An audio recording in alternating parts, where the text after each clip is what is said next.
सिंह। सरफरोशी की तमन्ना अब हमारे दिल में है, देखना है जोर कितना बाजुए कातिल में है। दोस्तों, ये लफ्ज उस भारतीय स्वतंत्रता सेनानी के हैं जिनके साहस, बलिदान और शौर्य की गाथा आज भी देश भर में गाई जाती है। शहीद आजम कहे जाने वाले इस वीर पुरुष ने न केवल ब्रिटिश सरकार के खिलाफ हथियार उठाए, बल्कि अपनी कलम की ताकत से भी इन्होंने ब्रिटिशर्स के छक्के छोड़ा दिए। महज 23 साल की उम्र में ब्रिटिशर्स को घुटने टेकने पर मजबूर कर देने वाले और भारत माता की जय जयकार करते हुए खुशी खुशी फांसी का फंदा चूम लेने वाले वीर भगत सिंह किसी परिचय के मोहताज नहीं हैं। इन्होंने देश के बच्चे बच्चे में मातृभूमि के लिए प्रेम और बलिदान की भावना को जागृत करने का कार्य किया था। महान क्रांतिकारी भगत सिंह का अल्प जीवन काफी प्रेरणा देने वाला है और आज की कहानी में हम इन्हीं महान क्रांतिकारी भगत सिंह के जीवन के बारे में जानेंगे। तो चलिए शुरू करते हैं भगत सिंह के प्रारंभिक जीवन से। Early life of Bhagat Singh. दोस्तों, भगत सिंह का जन्म 27 सितंबर 1907 में पंजाब के लियालपुर डिस्ट्रिक्ट के बंगा नामक गांव के एक सिख परिवार में हुआ। इनके जन्म के समय इनके पिता किशन सिंह और चाचा अजीत तथा स्वर्ण सिंह कॉलोनाइजेशन बिल का विरोध करने के कारण जेल की सजा काट रहे थे। भगत सिंह का पूरा परिवार भी भारत की आजादी के संघर्ष में शामिल था, इसलिए इनका बचपन स्वतंत्रता सेनानियों के बीच गुजरा और भगत सिंह के मन में भी छोटी उम्र से ही देश की आजादी का सपना घर कर गया। भगत सिंह अपनी मां विद्यावती कौर की आंखों का तारा हुआ करते थे। इन्होंने अपनी माता से बुद्धि, कौशल, संवेदनशीलता, सहानुभूति और अंतर्ज्ञान जैसे गुण सीखे तथा अपने स्वतंत्रता सेनानी पिता से प्रेरित होते हुए इन्होंने अपने अंदर साहस, बलिदान और देशभक्ति की भावना को विकसित किया। देशभक्ति की इसी भावना की झलक हमें उनके बचपन के एक किस्से में साफ देखने को मिलती है। दरअसल नन्हे भगत सिंह ने अपने पिता को खेत में आम की गुठलियों को बोते हुए देखा। अपने पिता को ऐसा करते हुए देख भगत ने उनसे प्रश्न किया कि वो क्या कर रहे हैं। जवाब देते हुए उनके पिता ने कहा कि वो बीज बो रहे हैं जो आगे चलकर पेड़ बनेगा और उन्हें बहुत सारे आम प्रदान करेगा। अपने पिता की इन बातों को सुन भगत सिंह फौरन अपने घर गए और वहां से एक बंदूक लेकर आए और उस बंदूक को बीज की ही तरह मिट्टी में दबाने लगे। उनको ऐसा करते हुए देख जब उनके पिता ने उनसे प्रश्न किया तो भगत सिंह ने जवाब दिया कि वो बीज की तरह बंदूक बो रहे हैं जिससे खेतों में बंदूक के भी पेड़ उगेंगे और कुछ समय बाद उनके पास कई सारी बंदूकें होंगी जिसकी मदद से वो ब्रिटिशर्स के साथ आजादी की जंग लड़ सकेंगे। भगत सिंह की ऐसी मासूमियत और देशभक्ति की भावना देख उनके पिता का सीना गर्व से चौड़ा हो गया और उन्हें यकीन हो गया कि उनका बेटा भारतीय स्वतंत्रता आंदोलन में अपना महत्वपूर्ण योगदान देगा। इसके अलावा भगत सिंह बचपन से ही आक्रामक स्वभाव के थे और अनोखे खेल खेला करते थे। जब वो 5 साल के थे तो अपने साथियों को 2 अलग अलग ग्रुप में बांट देते थे और फिर आपस में एक दूसरे पर आक्रमण कर युद्ध का अभ्यास करते थे। इस तरह का युद्धाभ्यास भगत सिंह भारतीय स्वतंत्रता आंदोलन में भाग लेने के उद्देश्य से किया करते थे। भगत सिंह के हर काम में उनके वीर, धीर और निर्भीक होने का प्रमाण मिलता है। ये बचपन से ही हर किसी को अपनी तरफ आकर्षित कर लेते थे। जब इनकी शिक्षा दीक्षा की बारी आई तब इन्होंने लाहौर के ब्रिटिश हुकूमत के स्कूल में दाखिला लेने से साफ मना कर दिया और अपना एडमिशन दयानंद एंग्लो वैदिक स्कूल में कराया। भगत सिंह पढ़ने में काफी होशियार और तेज हुआ करते थे। इन्होंने अपनी कोर्स बुक्स के अलावा देश विदेश की कई मशहूर किताबों का अध्ययन भी किया। इनकी रुचि खासकर सोशल, पॉलिटिकल और इकोनॉमिक रिफॉर्म्स पर आधारित किताबों के प्रति हुआ करती थी। इनके अध्ययन से छोटी उम्र में ही भगत सिंह को देश विदेश के सोशो पॉलिटिकल सिनेरियो का ज्ञान हो चुका था। दोस्तों, भगत सिंह के जीवन में एक नया अध्याय तब शुरू हुआ जब 13 अप्रैल 1919 को जलियांवाला बाग हत्याकांड हुआ। इस भयानक त्रासदी से 12 वर्षीय भगत सिंह इतने आहत हुए कि वे अगले ही दिन पैदल अमृतसर की ओर चल पड़े। जलियांवाला बाग पहुंचते ही उन्होंने चारों ओर खून से लथपथ लाशों का भयानक मंजर देखा। इससे उनके अंदर ब्रिटिशर्स के खिलाफ अत्यंत क्रोध और बदले की भावना उत्पन्न हुई। उन्होंने एक बॉटल में खून से सनी हुई मिट्टी को भरा और वापस लाहौर आ गए। यहां आने के बाद उन्होंने ब्रिटिशर्स को भारत से मार भगाने का प्रण लिया। वहीं शुरू के दिनों में भगत सिंह महात्मा गांधी के एक बड़े प्रशंसक के रूप में जाने जाते थे। उन्हें यह पूर्ण विश्वास था कि गांधी जी अपने अथक प्रयासों से देश को आजाद करवा लेंगे। इसलिए जब महात्मा गांधी ने नॉन कोऑपरेशन मूवमेंट लॉन्च किया तो सभी देशवासियों की तरह भगत सिंह ने भी इस आंदोलन में बढ़ चढ़कर हिस्सा लिया। भगत सिंह खुलेआम अंग्रेजों को ललकारा करते थे और गांधी जी के कहने पर ब्रिटिश सरकार द्वारा छापी गई किताबों को जलाया करते थे।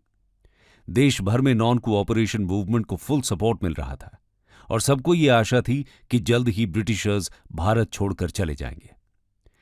परंतु जब चौरी चौरा कांड के कारण महात्मा गांधी ने इस आंदोलन को वापस ले लिया, तब भगत सिंह इस फैसले से काफी निराश हुए और इसी के बाद उन्होंने क्रांतिकारी मार्ग चुना।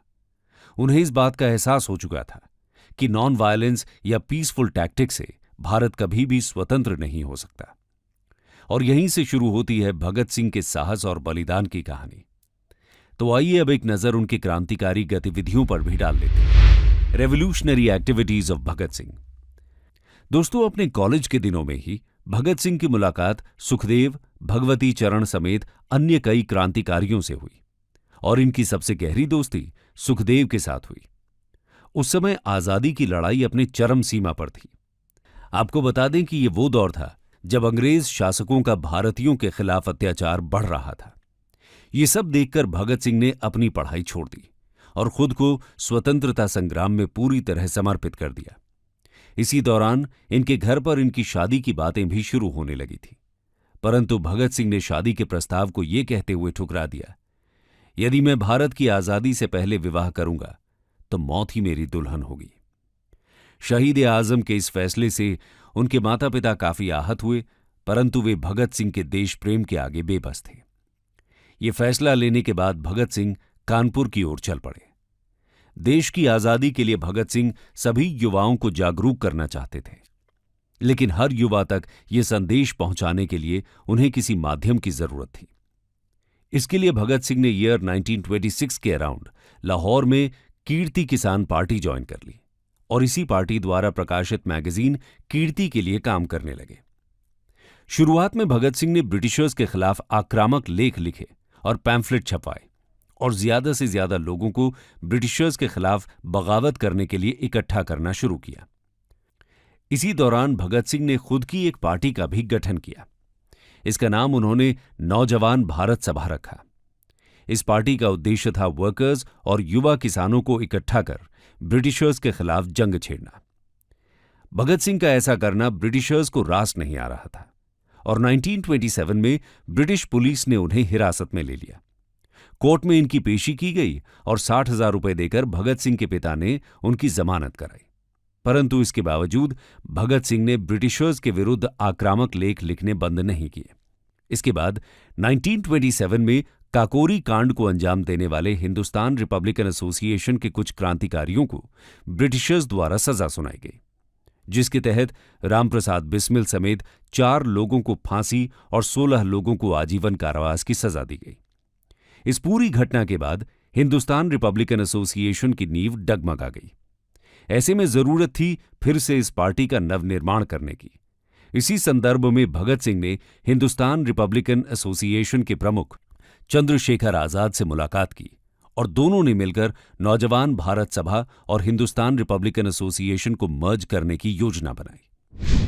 इसी के तहत सितंबर 1928 में दिल्ली के फिरोज शाह कोटला मैदान में एक सीक्रेट मीटिंग की गई और दोनों पार्टीज का विलय कर दिया गया और इस नई पार्टी का नाम बड़े ही विचार विमर्श के बाद Hindustan socialist Republican association HSRA रखा गया। इसी दौरान साइमन कमीशन का भारत में आगमन हुआ और पूरे देश में इसका विरोध किया गया। लाहौर में ऐसे ही एक विरोध प्रदर्शन को लाला लाजपत राय लीड कर रहे थे। ये लोग साइमन गो बैक के नारे लगाते हुए आगे बढ़ ही रहे थे कि पुलिस ने लाठीचार्ज शुरू कर दिया। इस दौरान लाला लाजपत राय के सर पर लाठी पड़ने से वो गंभीर रूप से घायल हुए और हॉस्पिटल में उन्होंने ये कहते हुए दम तोड़ा कि उनकी मृत्यु ही ब्रिटिशर्स के ताबूत पर आखिरी कील साबित होगी। अपने गुरु लाला लाजपत राय और अन्य पार्टी मेंबर्स की मृत्यु के कारण भगत सिंह का गुस्सा 7वें आसमान पर था और वो किसी भी तरह ब्रिटिशर्स से बदला लेना चाहते थे। इसके लिए उन्होंने चंद्रशेखर आजाद, राजगुरु और कुछ अन्य क्रांतिकारियों के साथ जेम्स स्कॉट की हत्या करने की एक गुप्त योजना बनाई। बता दें कि जेम्स स्कॉट ने ही प्रदर्शनकारियों पर लाठीचार्ज का आदेश दिया था। योजना के मुताबिक जेम्स स्कॉट जिस पुलिस थाने में तैनात था, उसके पास ही भगत सिंह और उनके साथी छुप गए और स्कॉट के थाने से बाहर निकलने का इंतजार करने लगे। और जैसे ही उन्होंने एक पुलिसमैन को थाने से बाहर आते हुए देखा, उन्होंने उस पर गोलियों की बरसात कर दी और वहां से भाग खड़े हुए। परंतु इस पूरे हत्याकांड में एक बहुत बड़ी गलती हो गई थी। दरअसल उनके साथ जयगोपाल स्कॉट की सही पहचान नहीं कर पाए और उन्होंने स्कॉट की जगह लाहौर के deputy superintendent of police James Saunders की हत्या कर दी।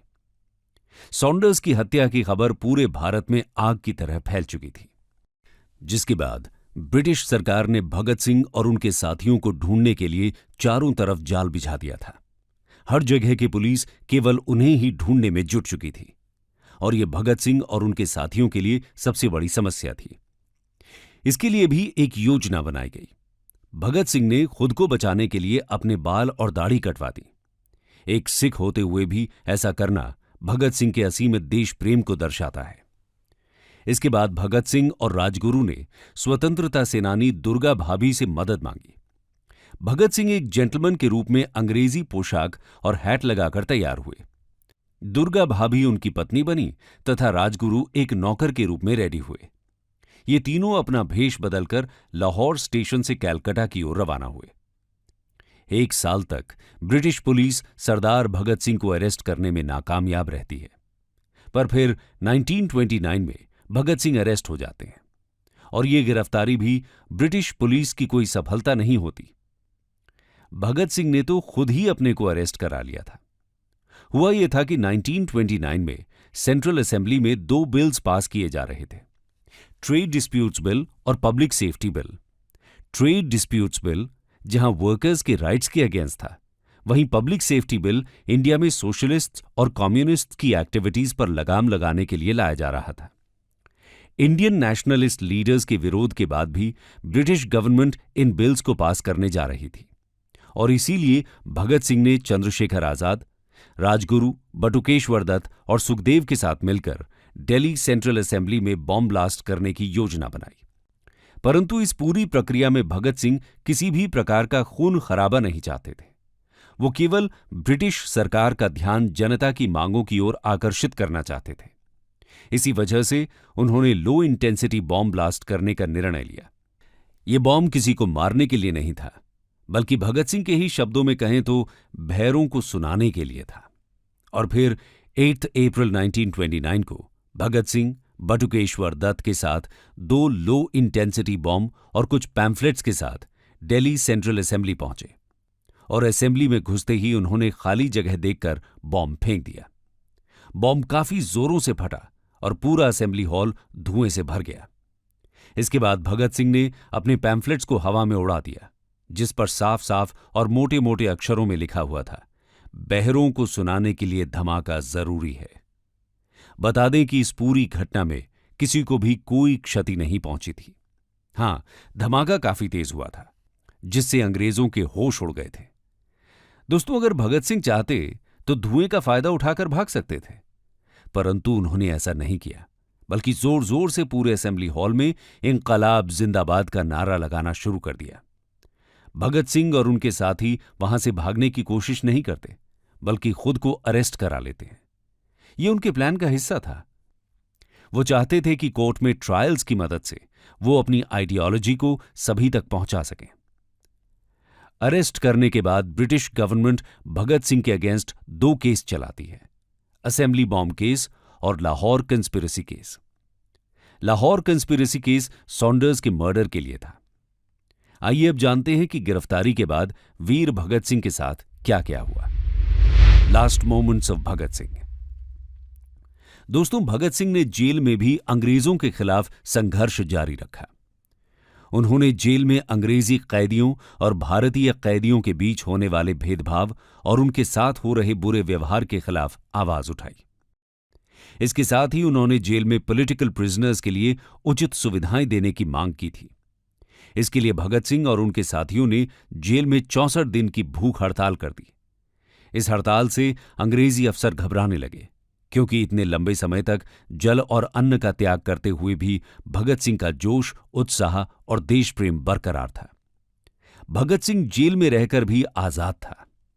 उन्होंने अपनी तमाम क्रांतिकारी गतिविधियों से जेल में रहते हुए भी ब्रिटिश पुलिस के नाक में दम कर रखा था। उन्होंने जेल के अंदर कैदियों को एकजुट कर आंदोलन तो किया ही, साथ ही जेल के बाहर अपने साथी युवाओं को जागृत करने के लिए लेख भी लिखे।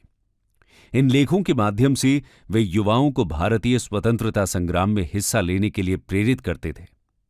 जेल में रहकर भगत सिंह ने दोबारा किताबें पढ़ना भी शुरू किया और 2 साल में उन्होंने कम से कम 300 किताबें पढ़ डाली। इस बीच 7 अक्टूबर 1930 को सॉन्डर्स मर्डर केस के तहत भगत सिंह, सुखदेव तथा राजगुरु को फांसी की सजा सुनाई गई और 24 मार्च 1931 को इन्हें फांसी देने का निर्णय लिया गया। ब्रिटिश सरकार के इस निर्णय से पूरे भारत में शोक की लहर दौड़ गई और भारत के कोने कोने में भगत सिंह की रिहाई के लिए लोग प्रदर्शन करने लगे। बात अगर भगत सिंह की करें तो उन्हें फांसी की सजा का कोई डर नहीं था। उनके चेहरे की मुस्कान और हृदय का देश प्रेम अभी भी बरकरार था, बल्कि अब वो और भी ज्यादा जोशीले हो चुके थे। देशभक्ति की उनकी भावना और भी बढ़ चुकी थी। वो खुशी खुशी अपने प्राण देश की आजादी के लिए भारत माता के आंचल में न्यौछावर करने के लिए तैयार थे। परंतु भारतीयों को इनकी फांसी की सजा मंजूर नहीं थी। देश भर में हाहाकार मच चुका था। जैसे जैसे 24 तारीख नजदीक आ रही थी, लोगों का प्रदर्शन एक भयंकर त्रासदी का रूप धारण करने लगा था। जगह जगह दंगे होने लगे। ब्रिटिशर्स को यह डर था कि कहीं भारत में इतना बवाल ना हो जाए कि उन्हें अपना यह फैसला वापस लेना पड़े, और इसलिए ब्रिटिश सरकार ने आनन फानन में भगत सिंह को फांसी पर लटकाने का निर्णय 24 की जगह 23 मार्च को कर दिया। दोस्तों, फांसी के कुछ दिनों पहले जब जेल अधिकारियों ने भगत सिंह से उनकी आखिरी इच्छा पूछी तो उन्होंने लेनिन की ऑटोबायोग्राफी पढ़ने की इच्छा जाहिर की। उनकी इस डिमांड को ब्रिटिशर्स द्वारा मान लिया गया। 23 मार्च को जब जेल अधिकारी उन्हें लेने आए तो भगत सिंह ने उनसे कहा कि इस किताब का मात्र एक पन्ना पढ़ने के लिए बचा है। एक क्रांतिकारी अभी दूसरे क्रांतिकारी से भेंट कर रहा है, मुझे ये पन्ना पढ़ लेने दें। किताब पूरी कर लेने के बाद भगत सिंह जेल अधिकारियों के साथ खुशी खुशी अपनी मौत को गले लगाने चल पड़े। फांसी के तख्त पर चढ़ने के बाद भगत सिंह ने अपने हाथ पर रस्सी बांधने और चेहरे को काले कपड़े से ढकने से साफ मना कर दिया। ब्रिटिशर्स ने इनके हाथों को तो नहीं बांधा, परंतु उनके सिर को कानून के नियमानुसार ढक दिया। उसके बाद भगत सिंह ने इंकलाब जिंदाबाद का जय घोष करते हुए शाम 7:33 पर अपने साथियों राजगुरु और सुखदेव के साथ फांसी के फंदे को खुशी खुशी चूम लिया। इस तरह भारत माता के इस वीर सपूत को वीर गति प्राप्त हुई। परंतु उनका देश प्रेम, उनकी विचारधारा और उनके जज्बे की कहानी आज भी भारत के कोने कोने में बड़े ही उत्साह और गर्व के साथ गाई जाती है। कंक्लूजन। तो दोस्तों, ये थी वीर भगत सिंह की कहानी। इस कहानी में हमने भगत सिंह के जीवन और आजाद भारत के निर्माण में उनके अहम भूमिका को समझने का प्रयास किया। आशा है आप भी भगत सिंह के गुणों से प्रभावित हुए होंगे। भगत सिंह की ही तरह ऐसे कई स्वतंत्रता सेनानी हैं जिनके शौर्य और बलिदान के कारण आज हम एक आजाद देश में सांस ले रहे हैं। क्या आप ऐसे ही अन्य स्वतंत्रता सेनानियों की कहानी जानना चाहते हैं? अगर हां, तो अपनी राय कमेंट सेक्शन में जरूर दें। स्टडी IQ IAS, अब तैयारी हुई अफोर्डेबल।